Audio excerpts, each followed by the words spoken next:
Olá pessoal, mais uma vez estamos aqui para continuar nosso assunto sobre a aula de história dessa semana, continuando ainda falando sobre a Roma Antiga, a formação do mundo romano, né? A aula passada eu falei para vocês, contei a história só um pouco sobre a fundação, a lenda que conta do surgimento do mundo romano, né? Tudo se passa na cidade de Alba Longa, no Numitor, né? Que era o pai da rainha Sílvia, que era irmão de Amulho, que desejou sempre o trono de Numitor.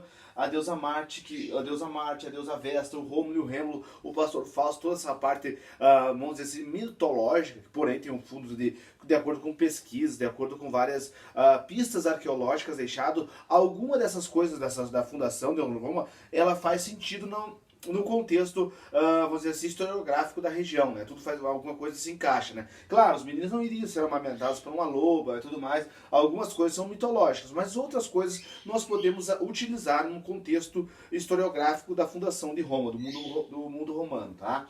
Muito bem, tudo isso eu expliquei para vocês a parte mitológica. Agora, continuando a parte histórica sobre a fundação de Roma, né?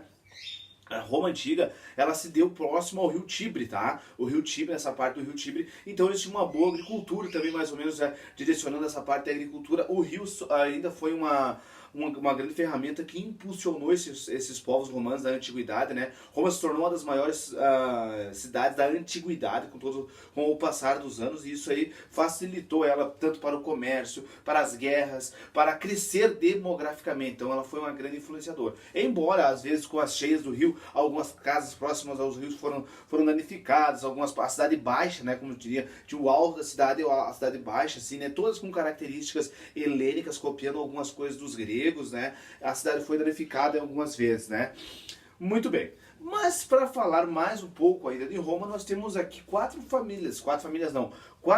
tipos de pessoas, quatro classes sociais, podemos dizer assim, né? A primeira delas são os patrícios, obviamente. Patrícios que são os ricos da cidade. Eles têm direitos políticos, eles são donos de grandes proprietários de terra, grandes fazendas. E patrícios vem do nome assim, ó, compais, né? No linguajar da palavra, no decifrar da palavra, significa patrícios, aqueles que tinham pais, ou seja, eles tinham uma descendência. Então esses eram a classe social mais poderosa dentro dos romanos, né? Das famílias romanas, das classes sociais romanas, os patrícios eram os mais poderosos, tinham terras e direitos políticos. Em segundo lugar, nós temos aqui os clientes, né? Os clientes seriam como se fosse assim, ó, os puxa-sacos dos patrícios, né? Eles não têm direitos políticos, mas eles ficam próximos dos patrícios, eles devem favores aos patrícios, eles trabalham para os patrícios. Uma série dessas pessoas presta trabalho aos patrícios, trabalho remunerado, tá? Então eles fazem alguns trabalhos para os patrícios,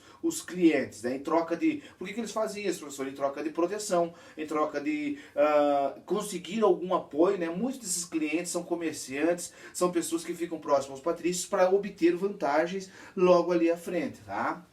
A classe social talvez mais poderosa, mais poderosa não, a maior classe social, vamos dizer assim, a que abrange a maior parcela da população, são os plebeus. Obviamente não tem direitos políticos também, não participam das eleições, não tem grandes extensões de terra, né? Esses plebeus, eles são pessoas que se tornam escravas, muitas vezes dos patrícios, por dívidas, né? Porque nós temos escravidão em Roma por dívida. Você poderia se tornar escravo de uma pessoa caso você não conseguisse saldar as dívidas que você tinha com outra pessoa. Então, os plebeus são são essa parte, os plebeus não são nem clientes e nem patrícios. Eles são alguns homens livres, mas que acabam se tornando escravos por terem dívidas com os patrícios, tá? Então, talvez o maior número da população são os plebeus. E aí a última classe, talvez a maior delas, são os escravizados, né? Havia três maneiras de se tornar escravo na Roma Antiga, na cidade da Antiguidade. A primeira delas, você nasceu escravo, então você primeiro nasceria escravo o resto da tua vida. A outra por dívidas, e a outra forma de você se tornar escravo nas guerras, né? Quando uma guerra aconteceu, uma guerra com um povo de outra região, aquelas pessoas que conseguissem capturar se tornariam escravos delas. Então, as três maneiras de ter escravos. E o número de escravos em Roma variou ao longo do tempo, né? Quanto mais batalhas eles ganharam, mais escravos eles conseguiam obter. Depois, com o passar do tempo, que a escravidão vai caindo de moda, vão se deixando de usar as práticas escravocratas, eles também vão diminuindo o número de escravos ao longo do tempo, né? Quando o território deles aqui, ó, nós temos aqui o mapa, o território de Roma aqui, dessa região aqui vai até o norte da África, até a região aqui hoje que seria a Índia, ali na continente asiático, todo esse território que pertenceu a Roma, eles têm muitos e muitos escravos, mas com o passar do tempo, eles vão diminuindo a escravidão, ela varia ao longo dos anos. Certo, meus amigos? Então vocês respondam para mim a página número 32 e 33, certo? Sobre esses povos que habitavam Roma, né? Patrícios, clientes, plebeus e escravos. Certo? Um forte abraço para vocês e até a próxima.